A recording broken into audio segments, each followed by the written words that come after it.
मध्ये 21 तारखेला सर्व काही मी सांगितलेलं आहे आणि आज ऑफिशियल सरांचा ॲग्रीमेंटचं होतं. माझा एक कार्यक्रम चालू होता पण सरांनी अर्जंट यावं लागलं आणि आलो. ऑफिशियल ॲग्रीमेंट आज झालेलं आहे, त्याबद्दल मी पवार सर आणि त्यांचे जे प्रोफेसर्स आहेत आणि आपले BR पाटील सर प्लेसमेंटचे उपप्राचार्य वाघमारे सर, सर्व प्राचार्यांना मी खूप खूप धन्यवाद देतो की त्यांनी आमच्यासोबत हे जे काही म्युच्युअल ॲग्रीमेंट केलेलं आहे. आणि ऑब्व्हियसली सर्व विद्यार्थ्यांना पण आवाहन करतो की तुम्ही त्याचा फायदा घ्या. आता सर्व उपस्थितांनी आपल्याला मार्गदर्शन केलेलं आहे. सर्वांनी एकच गोष्ट सांगितली आहे की प्रत्येक गोष्टीला स्ट्रगल आहे, स्ट्रगलशिवाय काही नाही आहे मित्रांनो. ते पण मी तुम्हाला सांगितलं. एज्युकेशन हा एक पार्सल अँड पार्ट आहे आपल्या लाईफचा, तो आपल्याला घ्यायलाच लागतो. पण जोपर्यंत तुम्ही स्ट्रगल नाही करत तोपर्यंत तुम्ही लाईफमध्ये सक्सेस नाही बनवू शकत. सरांनी सांगितलं, दोन्ही आपल्या अतिथींनी सांगितलं त्यांच्या पूर्ण जर्नीचा प्रवास. प्रत्येकाला कुठेतरी एक किक पॉईंट पाहिजे असतो, एक काहीतरी इगो हर्ट म्हणा किंवा राग यायला लागतो. तो माणसाला येत नाही तोपर्यंत माणूस सक्सेस होत नाही. जोपर्यंत तुम्हाला सगळ्या गोष्टी चांगल्या वाटतात ना तोपर्यंत आपण एका प्रवाहामध्ये राहून जातो. ज्यावेळेस तुम्हाला राग येतो ना कुठल्या गोष्टीचा, त्यावेळेसच तुम्ही त्याच्या पाठीत लागतं की लाईफमध्ये काहीतरी व्हायचं आहे.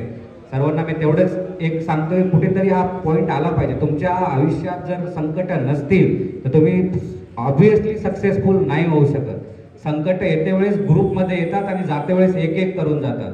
त्यामुळे सर्वांना विनंती आहे की संकटांना घाबरू नका, त्याचा सामना कसा करायचा आहे ते सांगा. आज खूप विद्यार्थी भेटतायत, सांगतायत सर ही परिस्थिती आहे, घरचा प्रॉब्लेम आहे, परभणीच्या बाहेर नाही जाऊ शकत, कुठेही जाऊ शकत नाही. अरे संकट आहेत तुझ्यासमोर, त्याला आव्हान आहे तुझ्यासमोर. ते आव्हान कसं काम करून पुढे जायचंय ते डिसाईड करतो आणि निघ बाहेर. कुठे कोण्याही क्षेत्रामध्ये जा पण ते आव्हान घेऊन जा. आणि कोणीतरी काहीतरी करते म्हणून ते नका करू. तुमची क्वालिटी काय ते ओळखा.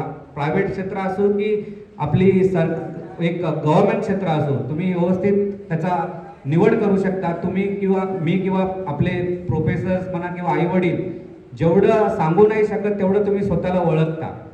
त्यामुळे तुम्ही स्वतः जेवढं डिसाईड करू शकता. आम्ही किंवा दुसऱ्यांनी सांगितले ना तुम्ही नाही ओळखू शकत तुमची कॅपॅसिटी काय आहे. तुमची कॅपॅसिटी उघडा, माहिती घ्या आणि बाहेर निघा. एकाच गोष्टीत करिअर नाही आहे, सगळीकडे करिअर आहे. तुम्ही फक्त मेहनत सगळीकडेच आहे. त्यामुळे एकच सांगतो की वेळ ही आपल्या मुठीतल्या वाळूसारखी आहे मित्रांनो. जशी जशी आपण मुठी दाबत जातो तशी तशी आपली वाळू निष्ठत जाते. त्यामुळे वेळेवर तुम्ही निर्णय घ्या, एवढंच सांगू शकतो. आणि संघर्षांना घाबरू नका. संघर्ष केला तरच सक्सेस आहे. वाईट वेळ सगळ्यांची असते. 2 वर्षाची मेहनत असते. मी सगळ्यांना सांगतो 2च वर्ष वाईट असतात जेव्हा तुमचा प्रवास चालू होतो. त्याच्यानंतर फक्त आणि फक्त सक्सेस असतो. तुम्ही डिसाईड करा की 2 वर्ष कधी द्यायचे, वय निघून गेल्यावर द्यायचे का वयाच्या आधी द्यायचे. धन्यवाद आणि सर्वांचे एकदा आभार. खूप खूप धन्यवाद.